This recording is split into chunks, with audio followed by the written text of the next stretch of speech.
Everybody needs somebody, right? Regardless of whether this individual is a romantic partner, a business partner, or a partner in crime, it's good to have companionship, and what better companion could there be than that of a Pokemon partner? So today I'll be matching each of our favorite Twist Boys with their, in my opinion, perfect Pokemon partner. Each person is going to be getting one forever friend to be the Pikachu to their Ash, and my picks will be entirely based off aesthetics, vibes, and a sprinkle of Pokedex entries. I've also used a wheel to decide our dorm order because it's a bit boring always starting with Heartslabyul, right? And I do have to warn you before we dive in that I will be talking about EN server story content, so this is your spoiler warning. So today we'll be starting off with Octavinelle.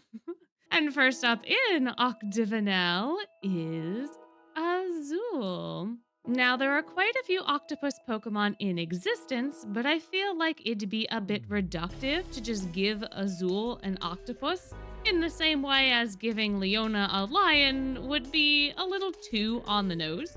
So instead, I took a look at some of the Pokedex entries of water-type Pokemon, and I found one that I think actually fits Azul quite well and would have grown up alongside him, and that's Dragalge. It's a bit out there on the surface, and originally I was going to give this Pokemon to Jade instead because of the ambush predator nature of it. But when I looked at Skrelp to get a little bit more context, I just knew that this was the Pokemon for Azul. Because according to the Ultra Moon and Violet Pokedex entries, Skrelp is a bad swimmer, which makes sense given their habitat and general lifestyle. But do you know who else is a relatively poor swimmer by Merce standards? Azul. I can see Azul getting left behind by some of his classmates and somehow catching the attention of a Skrelp who's in a similar situation with its peers. Both of these poor swimmers could bond over their shared fate, as well as perhaps shared trauma, because I can see Azul getting picked on for picking a supposedly weak Pokemon compared to his peers, and over time, the both of them glow up into their more formidable self. Sure, they can't swim all that great even still, but Azul's running a thriving business and Dragalge can erode tankers, so I think that they're the real winners at the end of the day. Now then, moving on to Jade. He just has to have one of the most terrifying Pokemon in existence because Jade is terrifying. And the most terrifying Pokemon I could think of that can also exist in water is Malamar. This Pokemon is known for its hypnotic abilities, which can get pretty much anyone to do pretty much anything.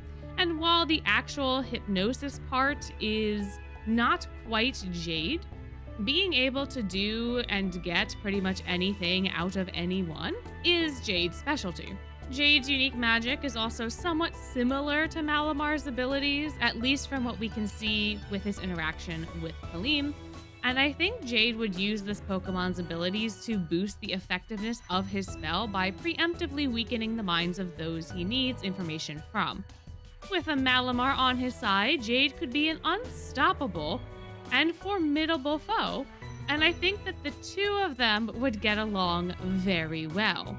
However, Jade has another Pokemon partner, which goes against my self-imposed rules, but I just could not resist giving him a Morlul as well.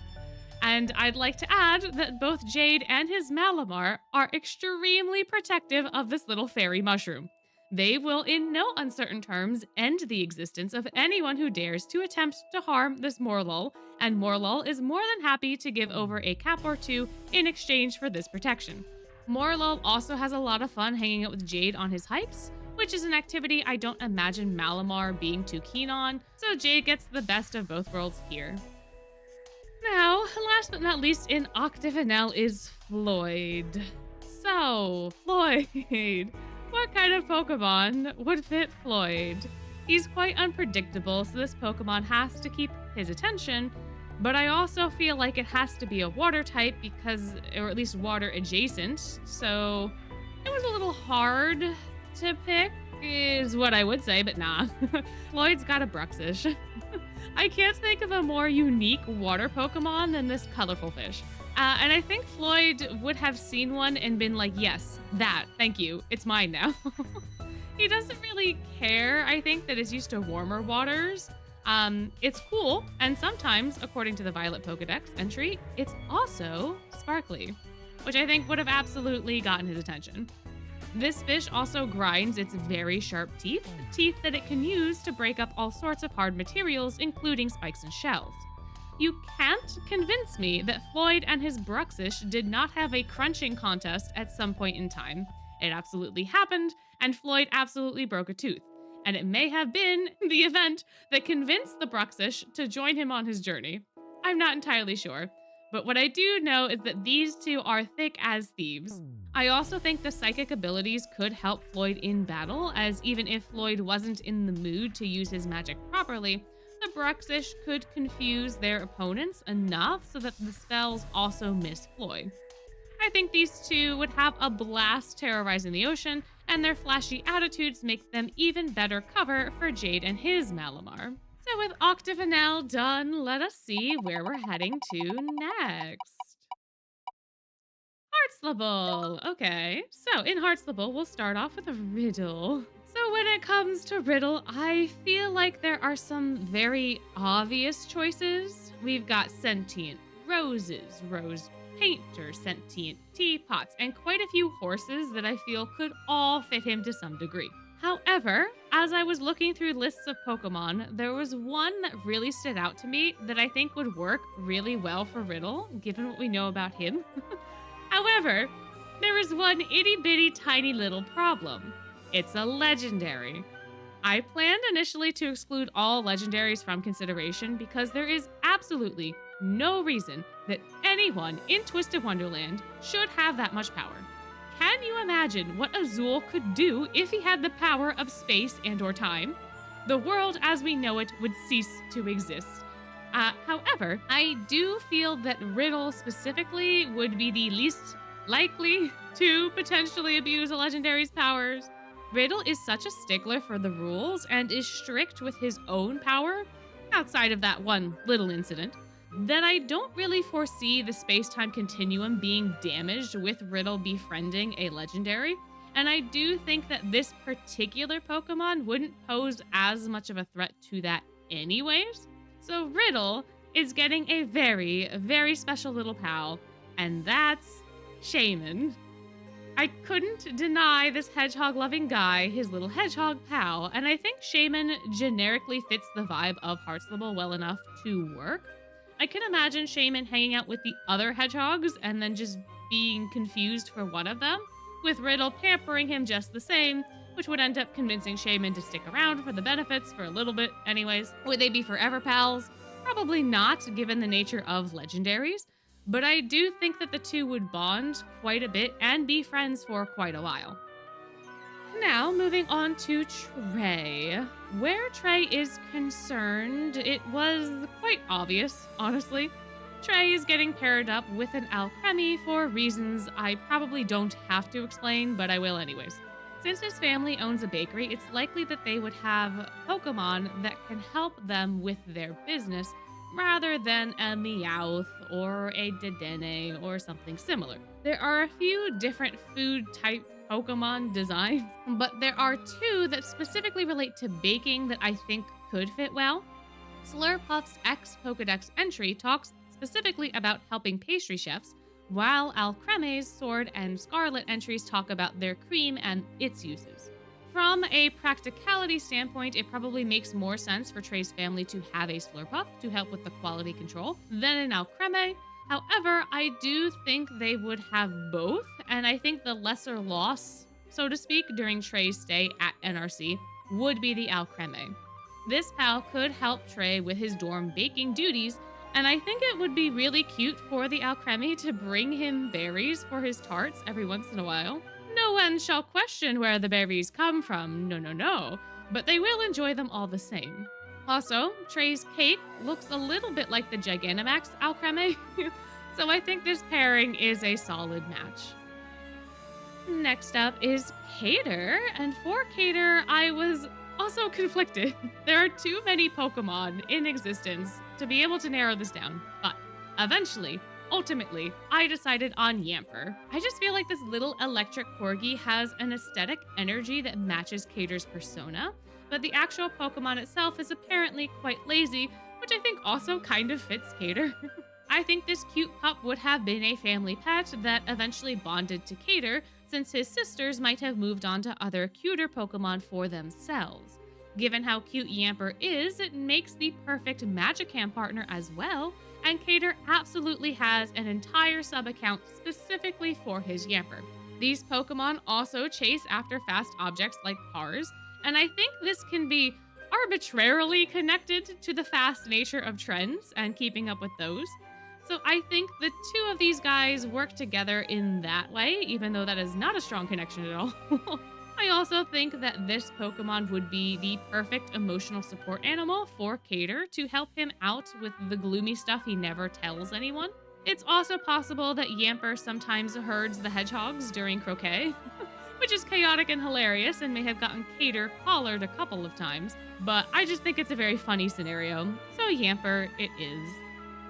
Moving on to our freshman, we'll start with Ace, and I really wanted to give Ace a slacking for the bit, but outside of the name and general disposition, I don't feel like these two have very much in common.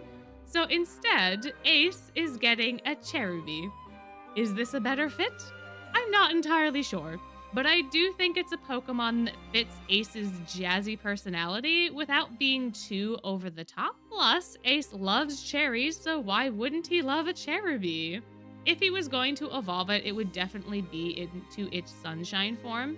But I don't think that Ace at this moment is very bothered to do that. I also have a feeling that Ace potentially might have picked Cherubi when he was little because he likes cherries. So I don't really know where he's at with this particular Pokemon, but the vibe of Cherubi and the vibe of Ace is very fun and cheerful and bright. So I think that they do still make sense together. And so that was what I ultimately decided on. Deuce is up next with his Quilladin, who evolved pretty quickly from a Chespin with all the extra experience it was getting during Deuce's delinquent days.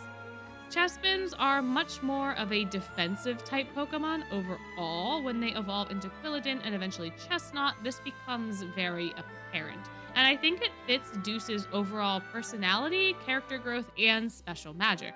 I also think that given this defensive nature and the optimistic outlook these Pokemon have, coupled with their reluctance to start trouble, I can see Dia getting this Pokemon for Deuce during his delinquent phase to try to get him out of it. This Pokemon would have been a responsibility that I think Deuce, even back then, would have taken seriously, and Chespin's nature, in theory, could have helped Deuce keep out of danger or try to influence him for the better. That I don't think was what ended up happening, but once Chespin evolved into Quilladin and Deuce got accepted to Night Raven, the priorities would have been aligned because Deuce shifted to being an honor student, so now the two are even better pals, and I don't think that they're going to be having any problems anytime soon. Next up, we have Pomefiore. And starting us off in Pomefiore is going to be Vil. So, Vil, yet again, was another difficult person. I don't know, man. There's so many Pokemon.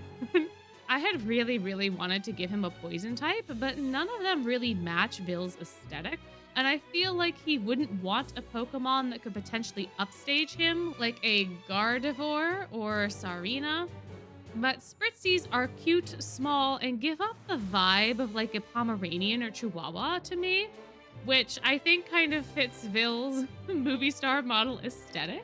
But they also have a utility that Vil would make excellent use of, and I figured that because of that, he'd be besties with one. It's been stated that Vil creates his own custom scents, not just for himself, but for other folks like Rook as well. Spritzies emit a fantastic scent if their Pokedex entries are to be believed, so I think that this Pokemon would fit that niche exceptionally well. Plus, some of the entries talk about how Spritzies were a favorite among noble ladies in the past, So I can also imagine the Evil Queen potentially having one in this universe as well. And since Vil admires her so much, he'd likely also have his own Spritzy as well. I don't think Vil would treat the Spritzy as an accessory specifically, but I do think that because it elevates his beauty, it would be a nice match for him. Next up, we have Rook, and for Rook, I was hunting for a flying type Pokemon that could help him hunt, because I feel like that would have been the most reasonable and logical choice. But during my Azul considerations, I remembered that a very specific Pokemon existed, and I find the combo of it and Rook so funny for absolutely no discernible reason. So I'm giving Rook a Quaquaval. I just think that they would absolutely vibe together. Rook isn't a dancer or in the pursuit of dance specifically, but I think Quaquaval's moves would have mystified him, and I think the Quaquaval would have been genuinely impressed by Rook's genuine admiration, and the two would have just become friends. We also know that Rook's family is really rich and has teleporters all over the world, so I don't think that Rook would have to pick a Pokemon that's necessarily native to his homeland, and I imagine that he, or at least his family, have a whole eclectic collection of Pokemon partners.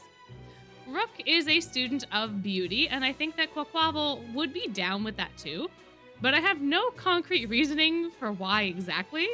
I think there is some peacock elements within Quaquaval's design too, which could tie it generically to Pomefiore, even though those elements are not specifically meant for that correlation. But because this is my list and this is my definition and I'm making all sorts of crazy connections, I just think that these two would make a great pair. They would be so fun together, and I can even see Rook using Quaquaval's stunning moves as a distraction so that he could take down the prey while they're watching Quaquaval dance. They're a dynamic duo that just brings me so much joy, so that's that. That's Rook. That's his section. That's his Pokemon. They're buddies. Now, Apple has an Applin, and I'm not sorry. Apple absolutely found this little guy hiding in the apple orchard, and it has way more spunk than any of the other Applins, so these two eventually, obviously, developed mutual respect. I have a feeling that this Pokemon in particular would be really common in Harveston because of the nature of Harveston, so Apple would be well aware of the different evolutions and how to obtain them, but neither he nor his Applin are quite ready to evolve, because they cannot figure out for the life of them if a Flapple or Hydrapple is cooler. I think they've both got that awe factor, while also being quite dangerous, so I feel like the Applin could also help with Apple's character growth and his epiphany about beauty and cuteness, and it could be very nice and wholesome for the two of them to kind of get to that conclusion or reach that conclusion together. I also feel like the Applin would be underestimated by others, which I think also plays into Apple's character a little bit too. So Apple and Applin, BFFs forever. Next up, we have the staff. Wow. All right. So for our lovely staff members, I decided to start off with Sam. And Sam would absolutely have a ghost Pokemon. The real question is which one? There are so many good choices, but I went with one of the OGs, Haunter, since I feel like these two just vibe. Haunter is floatier than Gengar, but also has very useful hands that Ghastly does not, which I think makes it the perfect balance between spooky and helpful. Haunters could sneak up on folks, gather information in the shadows, and help Sam stock the shelves, which I think is largely wholesome, given Sam's MO, so I think these two would get along rather nicely. For Cruel, I had to give him a dog.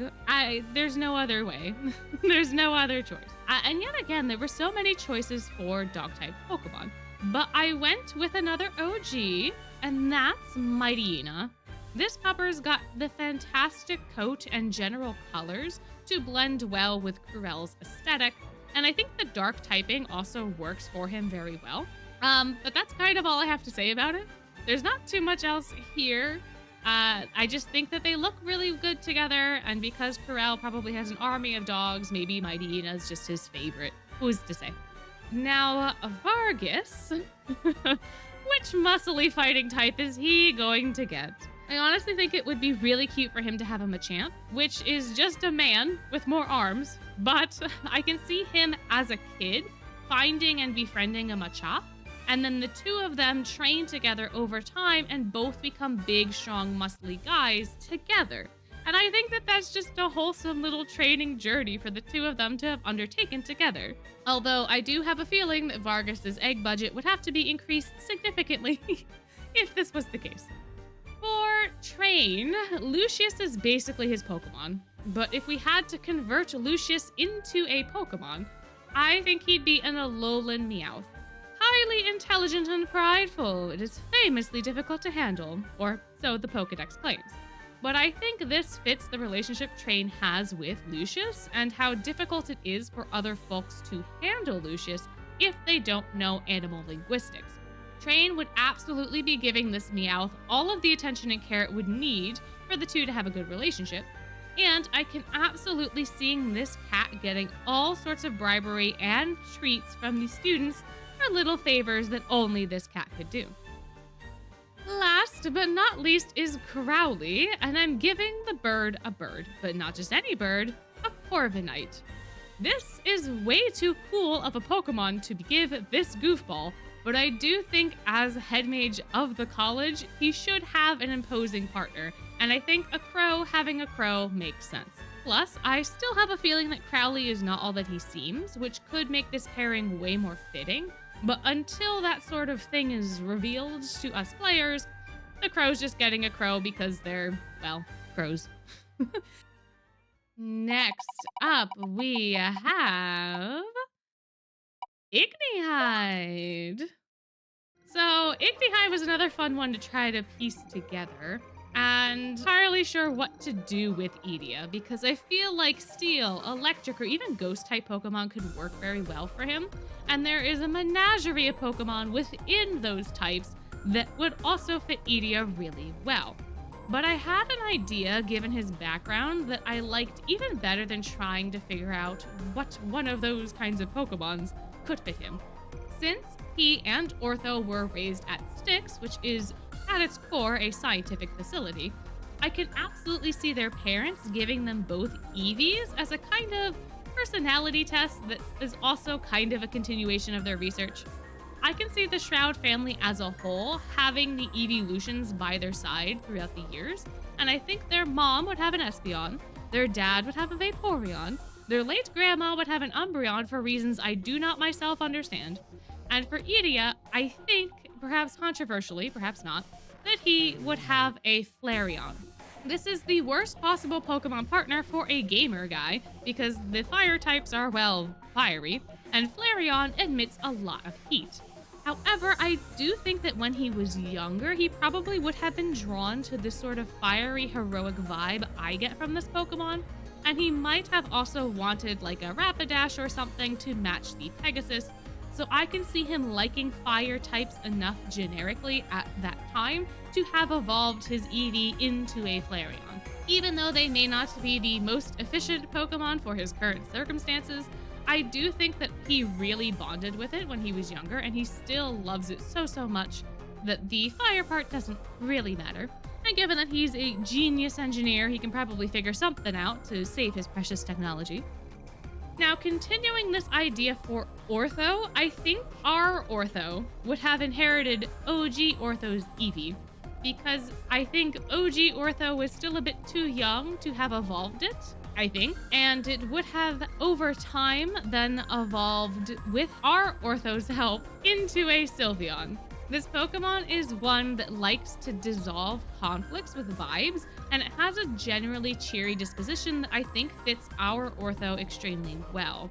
I also think that given the events leading up to the disappearance of OG Ortho from the mortal plane, and what happened afterwards to bring our Ortho into existence, I can see this Eevee really wanting to help Edea heal. and also stop fights like the one that resulted in this whole situation from ever happening again. Also, even though the contexts are different, I do think there is a nice parallel between the legend of Sylveon defeating a dragon in the Shield Pokédex and Ortho literally going up against Malleus in Book 7. So cheerful Ortho and happy Sylveon are going to continue to be best buds for years to come. Next up, we have Scarbia. And in Scarbia, we will be starting with Kaleem. For Kaleem, it was ridiculously easy. In fact, I think this was the easiest pick I had throughout this entire list. There is no other Pokemon in my mind that can match the unbridled optimism Kaleem exudes than a Pom-Pom style Oricorio. It is so happy, so springy, and pretty much every Pokedex entry, it's just so sunshiny. The Ultra Moon entry even states that when it sees someone looking glum, it will try to cheer them up with a dance. And if that isn't Kaleem core, then I don't know what is. These two are going to be tearing it up on the dance floor and uplifting everyone's spirits, and they're going to have so much fun doing it that it's going to be infectious throughout the entire dorm and the entire campus. To be honest, I feel like Kaleem could have pretty much any Pokemon in the world since his family would likely be able to procure it or have it gifted to them. But I think of the bunch, this specific Oricorio is by far his favorite, so these two are going to be the bestest pals ever. Now, Jamil, on the other hand, I think would have a much better time with a more subdued Pokemon, and unfortunately, I think realistically, he'd also have to have a Pokemon that's weak to Kaleem's due to his standing. But for this consideration, I'm just going with my gut, and as much as I would just like to give him an Ekans because of Snake, that's not gonna cut it here. So, instead, Jamil is getting a Seviper! Yes, I know, it is also a snake, but it is arguably a superior snake. Seviper aesthetically matches Jamil's vibe since it's got similar colors and its pointy blade tail could help him cook. Or maybe not. Or maybe it could help him cook for their enemies. Who's to say? Now, if I were to give him a non-stereotypical Pokemon instead, as I have done for Azul, then I would give him a Claydol because I feel like a Psychic-type Pokemon would really fit Jamil the best. I think he could spin the Claydol as a protector for Kaleem, and I think he'd have been able to obtain a Baltoy fairly easily since it's a relic-adjacent Pokemon and typically found in deserts. Because it's a Psychic type, I think it could help him hone his special magic better, and it could probably aid him where detection is concerned. Plus, it's a Pokemon that matches his aesthetic as well from a color perspective, so they got that going for them too. Next up, we have Savanaclaw. And in Savanaclaw, we are going to start with Leona. So I didn't want to give Leona a lion, as I have mentioned before, because that feels very cheap. And because I decided not to do that, it was so hard. And I know I've been saying that a lot, but literally Leona gave me the most trouble trying to pick a Pokemon partner for him because there are several Pokemon that I thought could relate really well, but none of them are necessarily related to one another. However, I finally narrowed it down to two, either Houndoom or Marowak. Both have a similar aesthetic quality that is reminiscent of the elephant graveyard in The Lion King, given that they both have bones. But even though that location is tied to Scar, and therefore Leona, it doesn't really encapsulate Leona's character or match him specifically. However, some of Marowak's Pokédex entries tip the scales in its favor because there are some things that I can see being parallel to Leona's character and journey. Plus, as a ground type, I think Marowak connects better to Leona's special magic than a Houndoom would. Leona is going through it and learning how to leave the past behind him and move towards the future.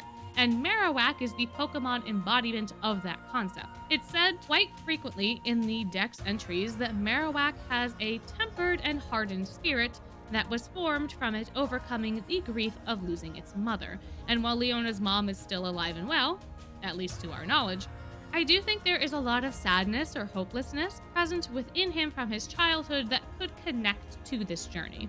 I can see Marowak trying to get Leona out of his rut, having gone through it themselves, And given that it's had this epiphany, I think it could do it well, or at least it could do it better than Kifaji or Felina have been trying to, since it's been closer to Leona for longer. Now, Ruggy is up next, and Ruggy has sticky fingers that have also presumably been on a swiping streak at some point. So I think it's very likely that Ruggy, at some point in time, found and befriended a Nickit. These guys are thick as thieves, pun fully intended, and I think that over time they've grown inseparable. Nickits are known for, well, nicking things and hiding them in their tails. They are also very sneaky, which means they could get into small spaces pretty easily, cover their tracks, and otherwise cause some chaos without being detected. I feel like Ruggy would make great use of this Pokemon like he did with his Zoom, and since Nickit's general nature is thievery, the two shouldn't have any moral issues. In fact, I can see the Nickit helping Ruggy with food scarcity back home when he was growing up, and Nickit hiding stolen goods to get Ruggy off scot-free with the authorities while the two of them still make bank. They would eventually be found out, but for a time, it would have been fantastic. Last but not least in Savanaclaw is Jack, and Jack comes from the snowy lands, so it would make sense for him to have a Pokemon partner that could exist in that climate. But he's also a cactus dad, so I'm giving him a Cacnea. Of the two cactus Pokemon, I think Cacnea fits Jack's whole vibe way better, and its eventual evolution into Cacturne also seems like a natural fit for Jack. These little fellows are very fun, but thrive in harsh and arid environments. So Jack would likely have been gifted this Pokemon just like he was gifted his cactus. I can totally see Jack refusing to train a Pokemon previously because he's a macho guy who only needs to rely on his own strength. And I think he'd find it much more fulfilling to be challenging the local wildlife and Pokemon on his own with his magic to kind of push himself to the limits. But when he was gifted this Cacnea to take care of and grow, you bet your bottom dollar he's gonna do it, and he's gonna do his darndest to fulfill this duty very, very well. I think the two would bond pretty alright. I think that their bond is much newer than some of the other people in this consideration. However, I do think that they fit together very well.